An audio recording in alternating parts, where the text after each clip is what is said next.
ظالم شیر اور چالاک خرگوش۔ جنگل میں ایک ظالم شیر تھا۔ وہ روزانہ کئی جانوروں کا شکار کر کے کھا جاتا تھا۔ سبھی چھوٹے بڑے جانور شیر کے ظلم سے تنگ آ چکے تھے۔ وہ اپنے آپ کو اس جنگل کا راجا کہلواتا تھا اور کسی دوسرے شیر کو جنگل میں پھٹکنے نہ دیتا تھا۔ وہ روزانہ الگ الگ جانوروں کو شکار کرتا تھا۔ ایک دن اس نے خرگوش کو اپنے دسترخوان پر مدعو کیا۔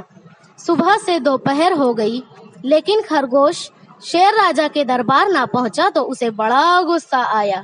اتنے میں سامنے سے خرگوش آتا دکھائی پڑا۔ شیر راجا نے گرج کر پوچھا، کم بخت دیر کیوں ہوئی؟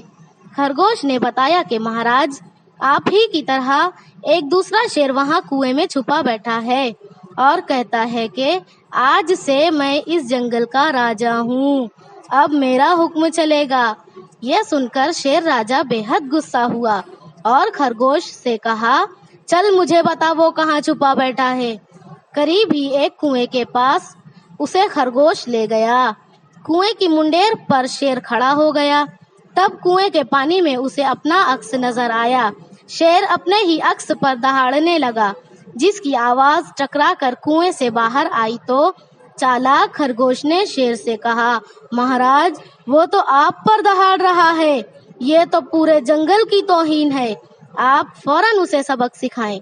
پھر کیا تھا، غصے میں شیر نے کنویں میں چھلانگ لگا دی اور ہلاک ہو گیا۔ تمام جنگلی جانوروں نے شیر سے نجات ملنے پر خوشی منائی اور چالاک خرگوش کا شکریہ ادا کیا۔